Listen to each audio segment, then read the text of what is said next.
Well, good afternoon, everyone. Thanks for joining, letting a few people join in before I turn it over to the team at SHC. Thank you for joining our Friday webinar series. This one's called Care for Her and is presented by our group of this SHC and being led by Chinnie, who's the Director of Quality Improvement there.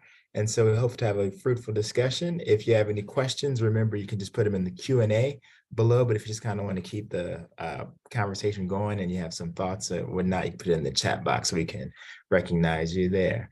But without further ado, I'm turning it over to Chinnie. Thank you so much, Brandon. Welcome to everyone. Good afternoon, good morning to you wherever you are. My name is Chinonso Ukachukwu, like Brandon said, Director of Quality Improvement at SHC, and I'm very excited to be here with you today with some amazing panelists. I'm looking forward to today's conversation as well. Before we start, I just want to say happy belated Mother's Day to every mother on the call. And in celebration of mothers, we're continuing our conversation this week at NMQF, talking about mothers, talking about women generally. All right, without further ado, I just want to say shout out to my team and panelists who are with me on this call. We'll be talking today about the importance of women's health, especially among minority communities. We want to talk about what gaps exist, whether for physical or mental health screenings. We want to talk about preventative health. We want to talk about health education, what peer support looks like for us, self-advocacy, and so on. We all know that when we get on the plane, there's always talk about the oxygen mask model, right? How that you're supposed to be able to put on your oxygen mask correctly before, so that you're able to do that. And so we want to take that kind of approach to address women's health today. We want to first learn how we should take care of ourselves, speak for ourselves, and so we can in turn do it for our loved ones, us, the special people in our lives. We know that that's what women do every day, all day, take care of others. So we want to learn about taking care of ourselves as well. And without further ado, I'd like to welcome my first panelist today, and her name is Miss Selena Gore. She is the Chief Executive Officer of Women Health. Women Health is a leading nonprofit that's focused on greater awareness and education on the number one killer of women, as well as injustices that women face in their heart journeys. Ms. Selena, I want to say welcome. Can you give us your opening statement? Thank you so much, Chinnie, and I want to give my thanks to all of you for inviting Women Heart to be a part of today's session. I'm really looking forward to the conversation. Just for those of you who don't know about Women Heart, Women Heart is the largest patient-centered organization exclusively focused on women living with or at risk of heart disease. And the reason we exist and the reason we were founded in 1999, so that's 24 years ago now, is that heart disease, number one killer of women back then, it continues to be the number one killer of women today. And unfortunately, we are seeing awareness rates for this fact going down and not up. And so that is really an important reason for why my team and I do the work that we do every single day. There are lots of ways that I think, I would encourage the people on this call today, whether you are a woman yourself or, you love a woman, your mom, your wife, your daughter, your girlfriend, your friend, to really think about what this means for you when we think about heart disease being the number one killer. There are lots of things that we can do to minimize our risk, to improve our overall heart health, and by doing so, improving our overall quality of life. And those are the kinds of things that we support when it comes to the activities that Women Heart and its group of Women Heart champions is what we call them. There are volunteers that are sort of all around the country. And so we are ready to assist and support women, again, who are maybe on their own heart journeys, but also those who want to just live healthier lives.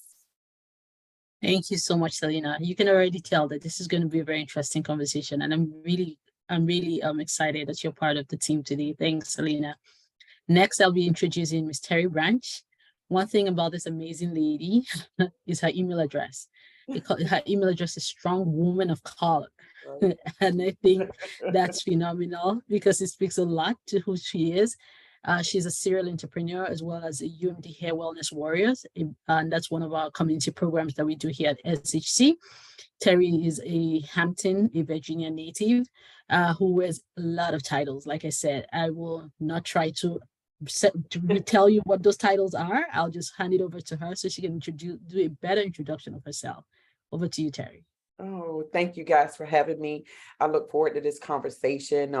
Me and the panel, my fellow panelists, we kind of had a little exciting moment of day or so ago, but I look forward to that because I want to share my experiences, and I want to I love being a part of this, and I'm glad I'm a part of this. Is the main reasons is because my mom is survived a heart attack. Cardiovascular awareness is near and dear to my heart. It's something that I want to pay attention to. And I want to share with people that connect with me so they can pay attention to it, and other health disparities, things like that. So I'm just glad to be a part of that. But I am Terry Branch, as she said, and I am a serial entrepreneur, author, and so on and so forth. So I don't want to take the whole entire meeting up talking about me, but I'm a serial entrepreneur. I have a salon here in Hampton, Newport News area, and Hampton Roads is what we call it. And that's how I connected with the Wellness Warriors, which had me connected with this platform, which is a great opportunity for me to do something that is near and dear to my heart, and that's help serve my community with knowledge and I call it power to be able to control what happens to you, your family, your friends. This is power that we're giving you guys. So I'm excited about it. Thank you, Terry. Thank you so much. And last but definitely not least is Reverend Nicole Slater. If you were at our summit, you would have heard her speak. Reverend Nicole Slater is the lead pastor, of the Payne Chapel African Methodist Episcopal Church in Birmingham, Alabama. She's a member of our Faith Health Alliance team, Faith Health Alliance program, and she is phenomenal in the work that she does, serving her community, bringing folks together to do health promotion, health education. Over to you, Reverend.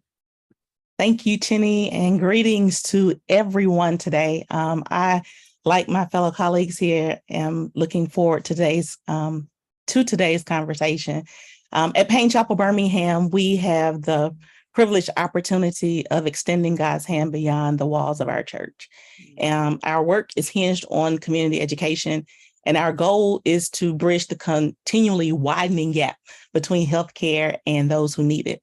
And so one of the things that we promote a lot with our Worshiping into Wellness ministry is Over the Kitchen Table. And that is a completely virtual conversation hinged on the concept of when we finally sit down together as family, friends, colleagues, those meals are hard to come by.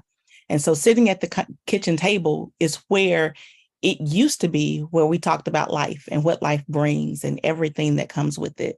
Now we rarely do that. So Over the Kitchen Table forces those uncomfortable conversations. It pushes us into a platform to where we can talk about hereditary diseases, disorders, and we bring the professionals to the people.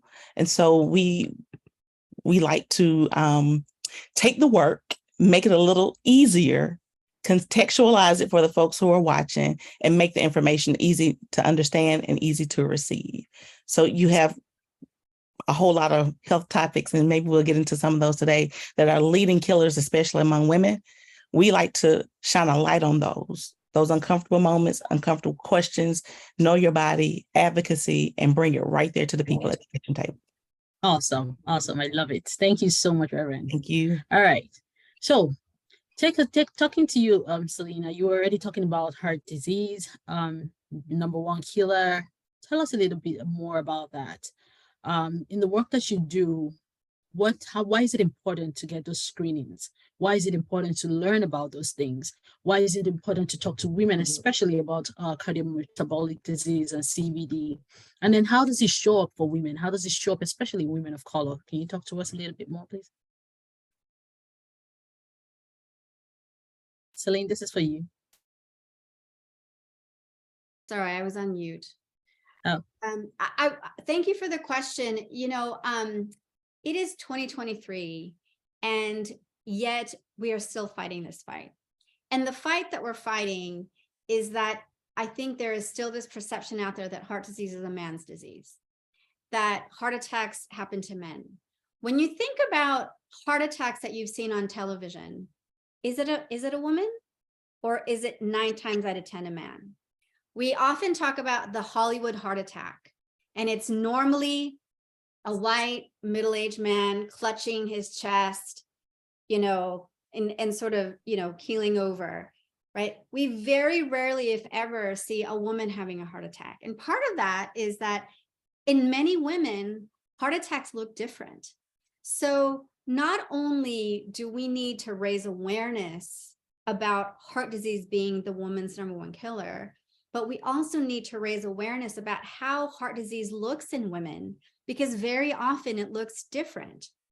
So going back to your question, Chinnie, about screenings, part of the reason that we advocate for getting annual screenings, and I'll talk about what that entails in a second, is that oftentimes women don't recognize heart disease in themselves because we have not been you know, the awareness around what that looks like in us is not very high. So the first things I would say, and the first things we would say in general at Women Heart, is know your numbers. So what does that mean?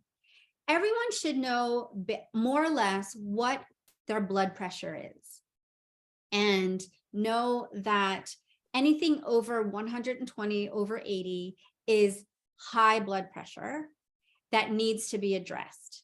And it's something that you need to talk to your doctor about. So that's number one. The second number you should know is what your level of cholesterol is.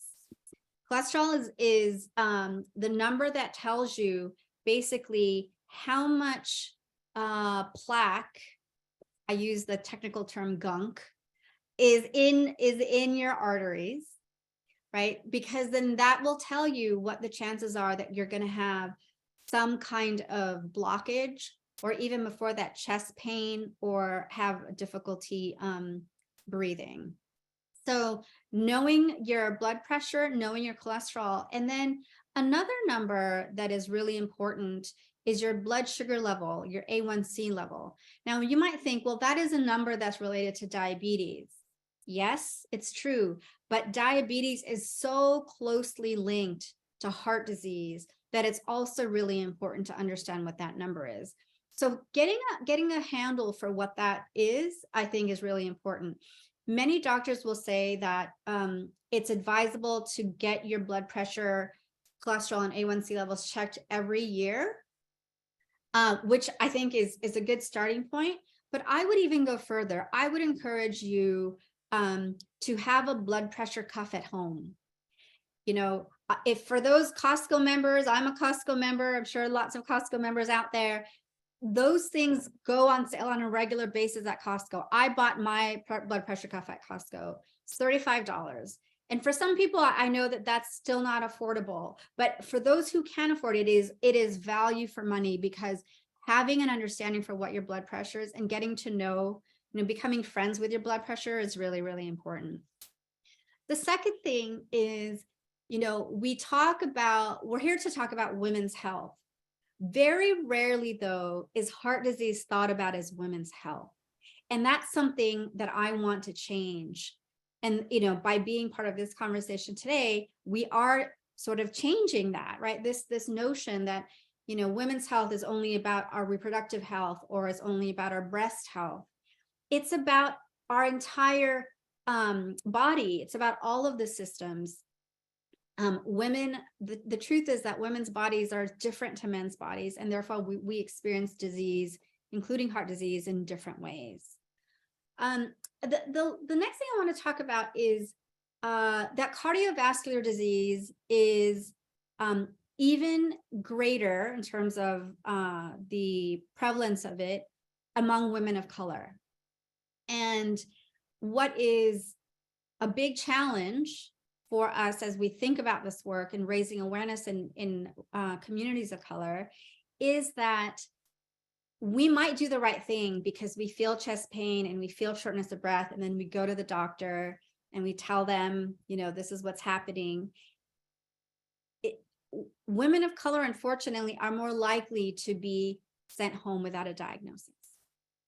So all of a sudden, we've done the right thing. We listen to what the advice is to go in when we've got these symptoms, and then we are told, oh, it's just stress, or oh, you're just you've got too many things going on. You just need to rest.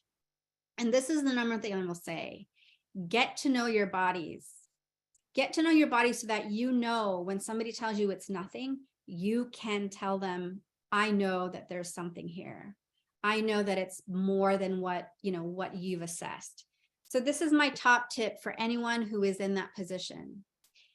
You want to tell them, please note it in my chart, in my patient chart, that I asked for a diagnostic test and that I was denied that diagnostic test. When you do that, you turn around the power dynamic in that relationship. Mm-hmm. Because very rarely will a healthcare provider want to document something they did not do. Mm. We all know that the fear there is, what if they actually did have a heart attack? And I was the one that denied them the test that determined whether they had a heart attack or not. Okay, so that is just a little tool of self-advocacy when you are in the doctor's office or you're in the ER and they tell you, I'm not going to give you that test because you're fine, it's just stress. Fine, okay.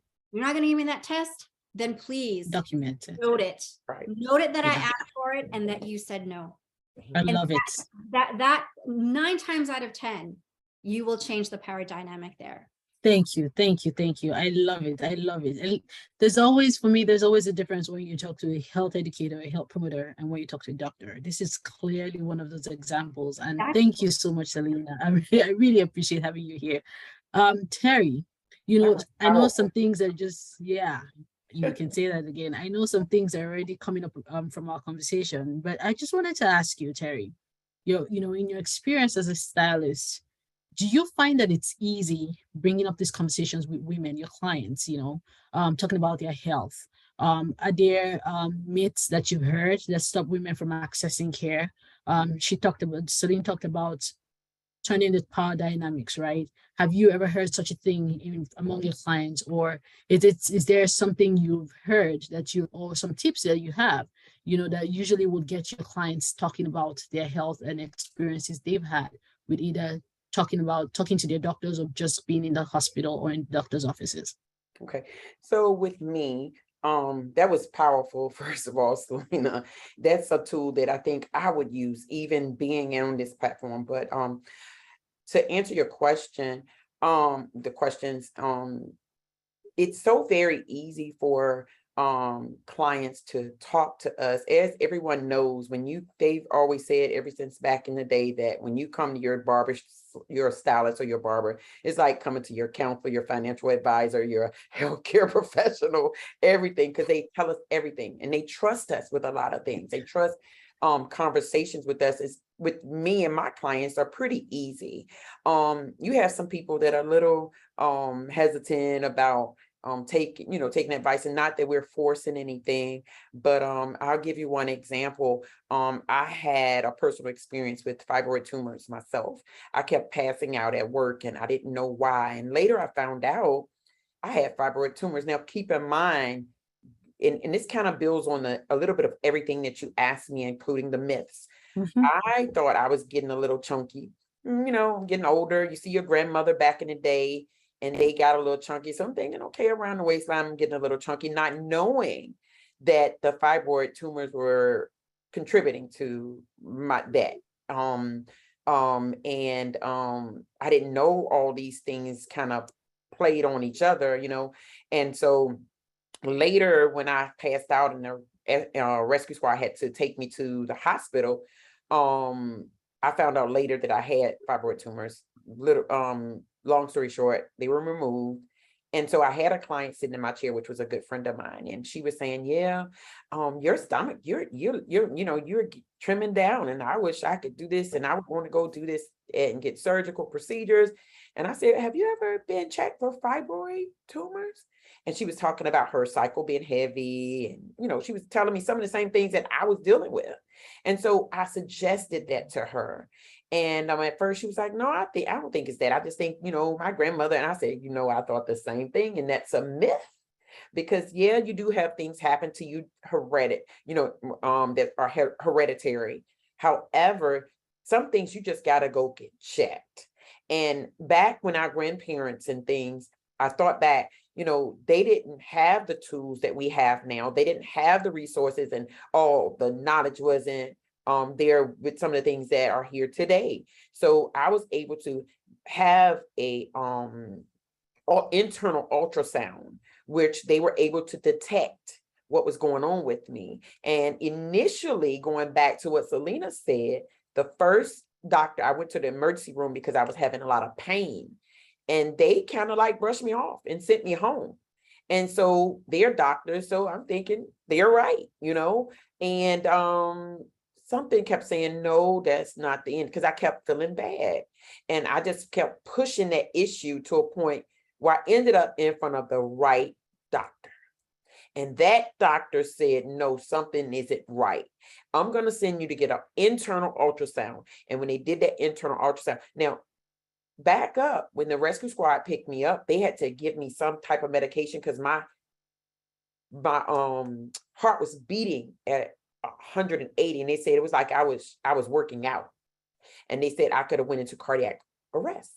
So with that being said, all of that connected, and had I not paid attention, I could have had a heart attack or a stroke. So they immediately rushed me into the area where they could look at my heart and make sure it wasn't damaged, because the analogy they used with me was, it's almost like boiling water on a stove. And cooking a hot dog, for example, and you go back and the water then kind of went so low that it's almost ready to burn the hot dog. They said my blood level was so low that it could have caused damage to my heart. Now, when it comes to those things, I like to pay attention to those, because there are people in my family, like my mom, I said, had a heart attack before. She was 48. My mom changed her whole entire lifestyle of the way she handled things. She will be 72 on her birthday. And she hasn't had any, God has blessed her, because she has not had any problems. Because paying attention when they say pre-diabetes, for example, and Dr. Stephen Thomas taught me this, pre-diabetes means prevent diabetes. If you see that, you change what you're doing. You change your diet. You do what you have to do to fix that, because that's the time you got to fix that. To talk to your doctor, get with your healthcare professional, and make sure that they're doing something to help you with that. But my mom thought she was having indigestion, and she went into cardiac arrest, did not even know it. Her nose had been releasing blood throughout that time leading up to that. But back then, she's taking care of her family. So there are different reasons that, and I can't hit all of them, that people may not be able to go to a doctor, or their fear can be one of them. But another one can be they're monetary situations. My mom's wasn't monetary, but she was taking care of her kids. She would take care of her children. So it's like my children or me or both. And sometimes people are in situations, especially with affordability when it comes to healthcare and things like that, it puts them in a situation that they can't afford to do certain things, or they got to choose one or the other. And because I've seen that too, people sitting in my chair. Even myself, fortunately, I'm able to afford that, but my children, I was self-employed. So I had to pay like $1,000 a month for me and my two sons. Now, what if I was someone that couldn't afford that, but I was just at the edge, not enough to get help, but enough to pay? And it's so many different things that can stop you from being able to be seen, or fear thinking, or I know sometimes I'm scared, but I push myself anyways to hear what a doctor may have to say. The fear of what are they going to say? I'm sitting here and my chest was hurting, but what do they say? I'm going to have a heart attack. So I don't want to hear that. So it makes people not want to go, which I, again, push myself to go regardless. But people sitting in the chair, they're pretty easy to talk to. Myths of people thinking, oh, that's what I my grandmother was like that, or this one was like that. So, it's probably nothing, or it's probably just a one-time ache or pain. Those type of things are things that I hear, and I just talk to my clients, and fortunately, I haven't really ran into too many of them that don't take my advice. I say, see your doctor. I'm not a physician, of course I'm not, but there are things I'm learning on platforms like I'm on now. There are things that I've learned by experience, like my mom, when she thought she was having indigestion, but it was a heart attack. There are things I'm learning every day. And I'm trying to be a better me, but I want to take the information that I have and kind of help my people become better when it comes to taking care of themselves, and not brushing it off saying, oh, I'm going to do it later. I said, why not now? Why won't you change your diet now? So That's right. Thank you so much, Terry. Talk about putting it into context, all that we've been talking about. Thank you so much. Thank you. Reverend Nicole. So let's bring it down to the kitchen table. How would you, so all the things we've heard from Selena to Terry, the recommendations, then the experiences, how would you go about normalizing this? Is talk about women's health, is it even relevant talk in the church?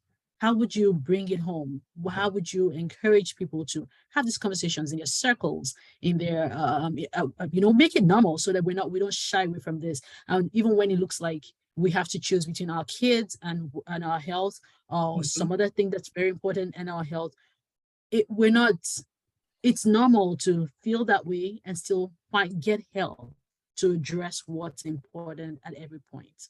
Talk to us. Absolutely. So first, yes, it is absolutely relevant, especially in the church. If you look at the culture of the Black church, especially historically, the church has been the central hub of all information. If it was need to know, if it was important, if it affected people, then 9 times out of 10, it came from the church, and the people looked to the church for that to be valid information, factual information, because of the trust and the relationships that are already there. And so what better audience, what better speaker than the voice of the church to speak on the issues that affect especially women's health. We won't even get into the numbers as far as more women being in church than men. We won't even talk about that. But when you look at media and social media now, folks say read the room. So if you read the room, you're 9 times out of 9.5, the majority of folks in your audience are going to be female, or know a female, or be attached to a female in some type of way. And so normalizing that conversation begins with familiarity. We are not okay talking about stuff that's wrong with us. We're just not, as a people. We don't want to do it. We don't want to look at it. We don't want to address it. And so what happens? We shy away from it. But the more we hear it, the more we see it, the more we learn about it, that's when we become familiar with it. And the more familiar we are, we tend to lean toward, oh, well, maybe it's not that bad. And, it might be baby steps, but we want to make sure that folks not only have, the info, but they have the right info, that they have good information, that it's easy to understand, and they don't have to resort to, dying in 3 days on Google because they're looking at what's wrong with them. And so over the kitchen table, like I mentioned, brings the professionals to the people. We bring the stories, the terror stories. So we talk about those who have had bad experiences, trying to figure out what's wrong, and the benefit of actually going ahead and getting a physician's opinion, or even just talking to somebody. We have the testimonies where folks talk about, listen, I know God has done this for me. And then we have the survivor stories, those folk who have been through the fire, but they've come out, and they can talk about the pros, the cons. They can talk about what worked, tips and tricks, and, you know, self-explained behavior during their process of healing. So when we talk about normalizing conversation, number one, we have to make sure that we're saying the right things, okay? So that we're answering questions and not just telling folks what we want them to know. We're not concerned about accomplishing benchmarks. We're not biased in what we present. We present the issues that affect the people, even if it's not popular, even if it's not what a physician would want us to say. Listen, this is what you need to know. You know, just like Selena said, they don't want you to know that it's a blight against them, you know, to refuse you information. But guess what? This is what will benefit you. Okay. Something else that we like to do, we highlight the stuff that's going on in the month, you know. So this month might be, you know, lung cancer awareness. I'm just pulling out something I haven't looked up May just yet, but we pull up what's familiar, because a lot of people are fact checking you while you talk.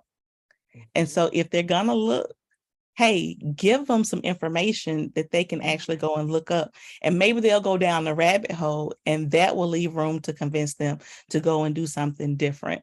The kitchen table at home is a safe space. And so we try to create the same thing with our platform. And so folks feel comfortable, and they might log on because a friend shared a link, but they're going to remember. And next month, they'll be looking forward to another segment.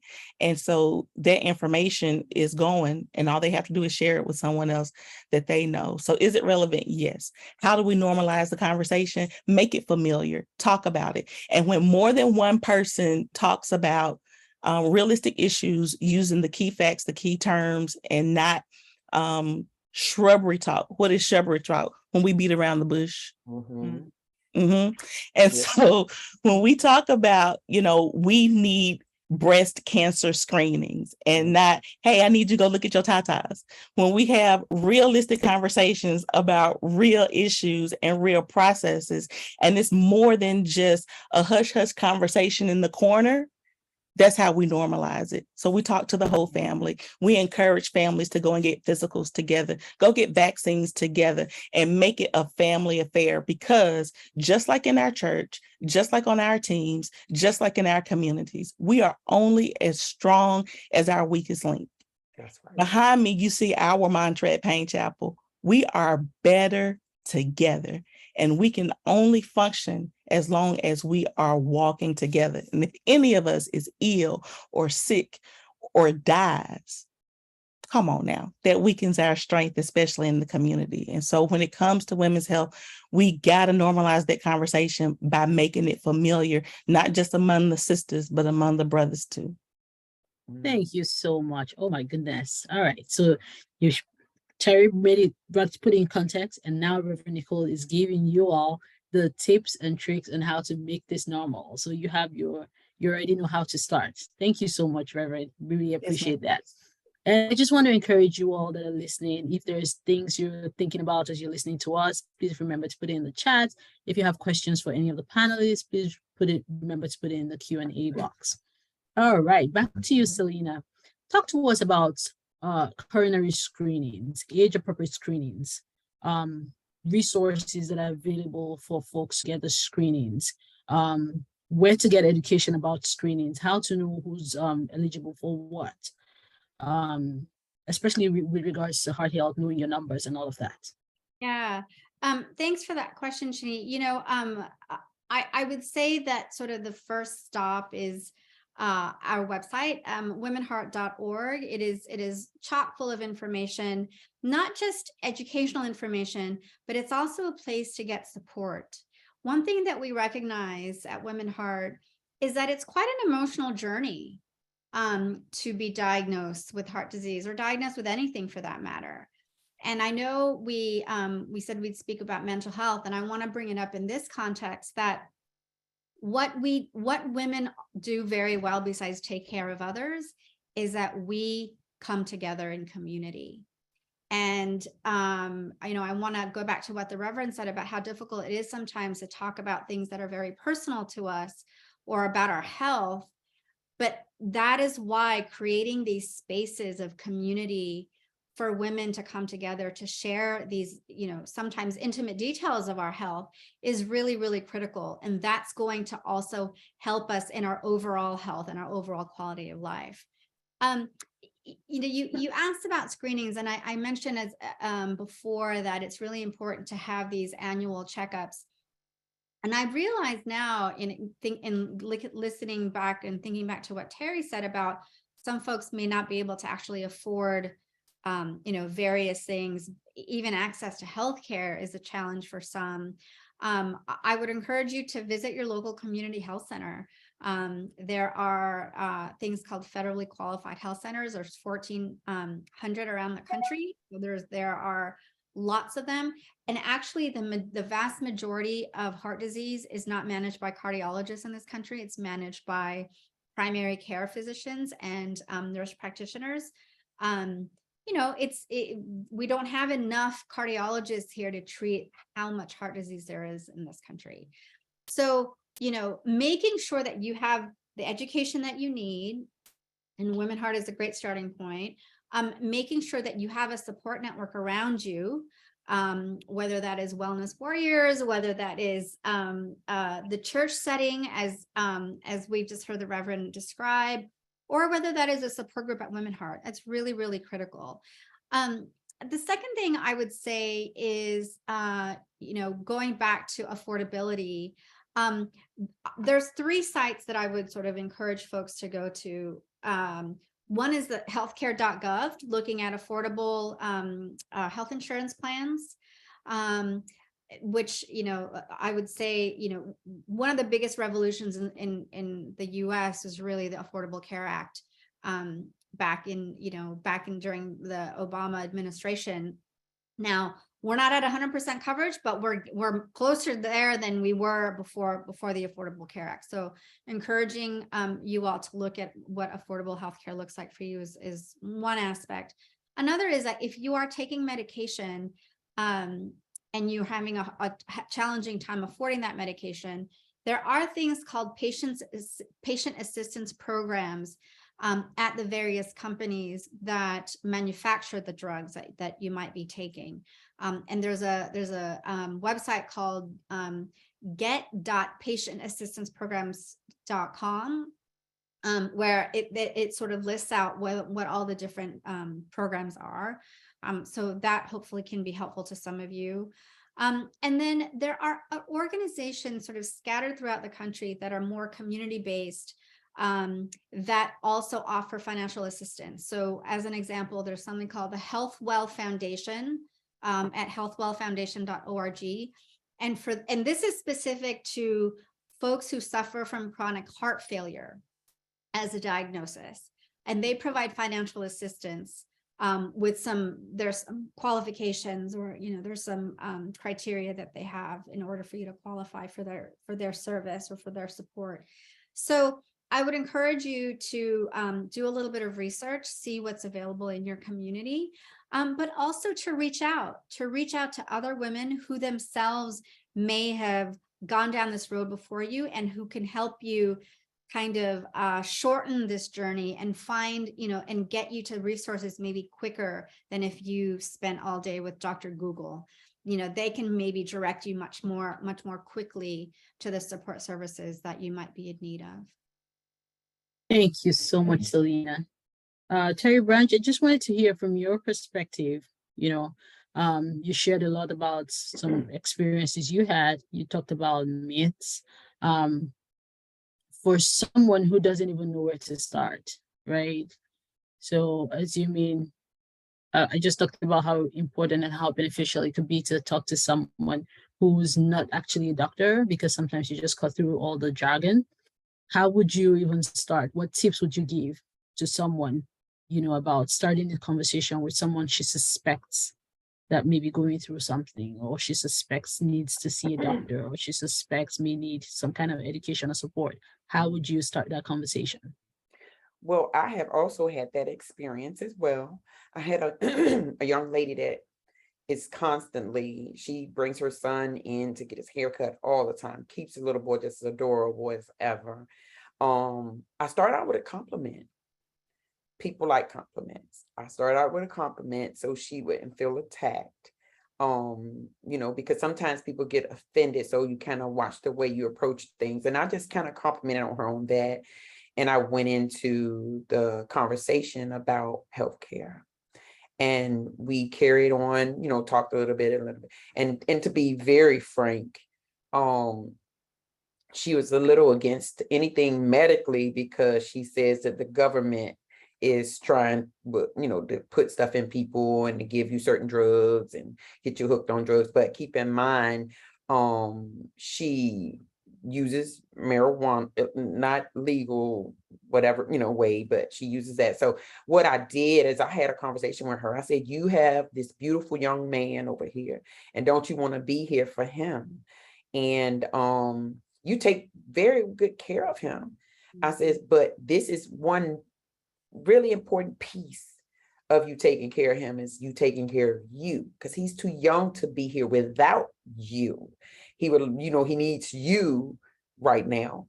And she started, one of the things she did do is she eventually went and got her COVID shot. And that was one of the things, but she uses the marijuana. And what I told her, I said, so you tell me that you trust someone off of the street with something illegal, but you don't trust your doctor. Make it make sense, is what I told her. So a week later, she came back and she would not turn around. She just kept trying to show me something. And I kept saying, because we joke around a lot. I said, turn around so I can finish your hair. And she was trying to show me her COVID vaccine. She said, I started here, Miss Terry, look what I got.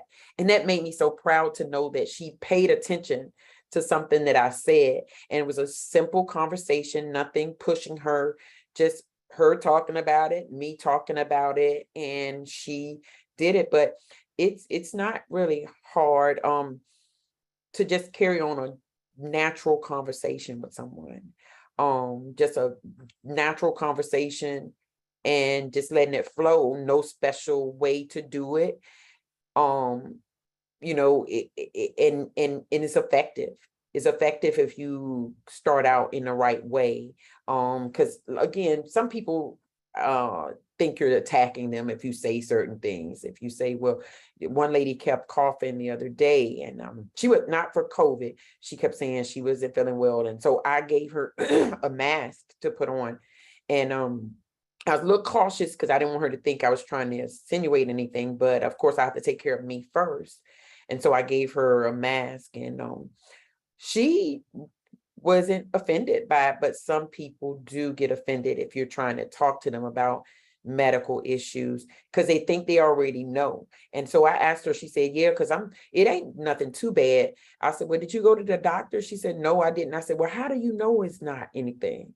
And I said, so you might want to go get checked, because you don't want it to be something that leads to something else and something even more major down the road.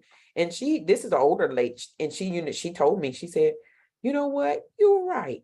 And so hopefully she took that advice and moved forward to go and see a doctor instead of trying to diagnose herself. I know, like we said, Dr. Google, because and I will go to the doctor. So mine isn't because I won't go, but Google will kill you, because I will Google everything. I've died at least 6-7 times from Google. Because I have a like some type of something going on with me, and then I'll go and immediately put the symptoms into Google, and then it pull up all this stuff. But she didn't do that. But I try to tell people, your doctor is somebody you should be able to talk to. Yeah. If you are not trusting what they're saying, or they're brushing it off, then you might want to go get a second opinion. Mm-hmm. Because had I not gotten a second opinion, I probably wouldn't even gotten the surgery that I needed.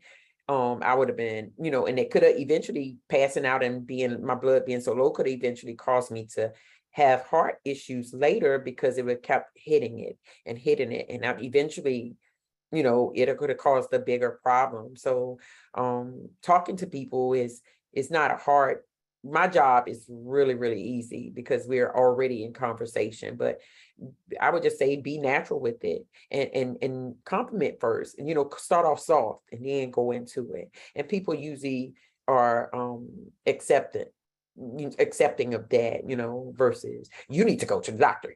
This is, versus that way, just being a little softer with it, and then you can kind of read the room, feel if they're feeling what you're saying, and if you should continue or you should just kind of let it die out.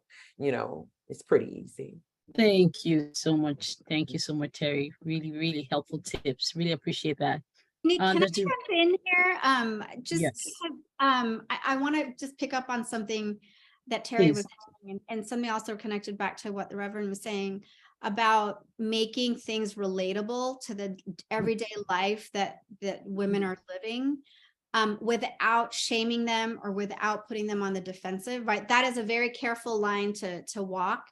And one thing that is also quite taboo, and I'm Filipino American, and this is taboo for our culture too, is messing with food.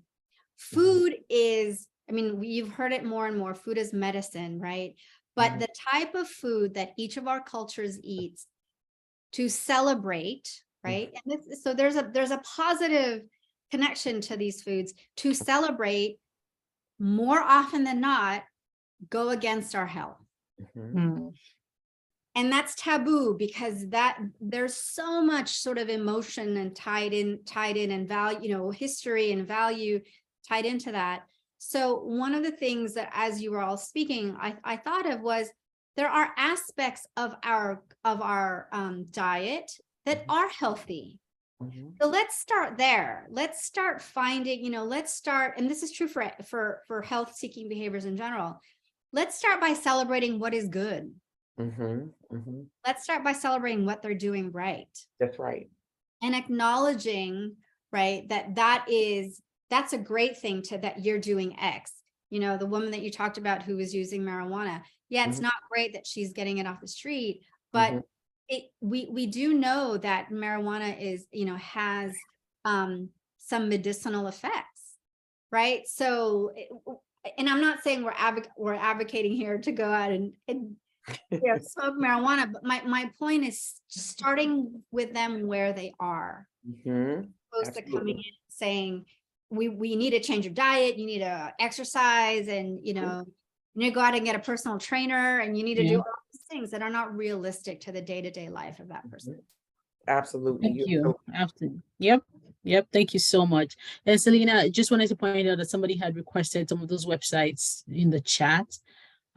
Just in case you miss anyone, I just want to remind Margie, I believe that's her name, that the recording of this conversation will be on YouTube, so you can always go back and get it off of there, just in case Selena misses anyone in the chat. Sure. I'm gonna type the websites in the chat now. Yes, thank you so much. Chinnie, excuse me. Ma'am. Yes. One quick thing, one extra site that I want to add in there for people that may have issues getting their prescriptions and want discounted prescriptions. GoodRx is a good one as well. Thank you so much. Thank you. And then back to you, the Reverend Nicole. At the kitchen table, we talked about normalizing conversations. Now I want you to talk to us a little bit about how, how to bring in family, the entire family, into these conversations. So now mommy, grandma, wife has gone to the doctor, has his diagnosis. How do we make it so that she's not the only one living through it? So how do we bring the family into health education, into advocacy? Because sometimes mommy, wife, grandma may need someone to speak for her.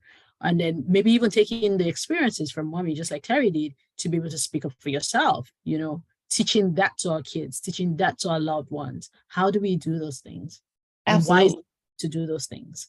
Right. And it is. So, historically, there are so many of our families that have kind of skated around what happened to people. And, folks go through what they're going through by themselves, and that's where it ends. And so a couple of generations later, you have someone who might not be as shy or timid, and they're broadcasting to everybody, hey, I'm the first one in the family, to end up with, I don't know, liver disease.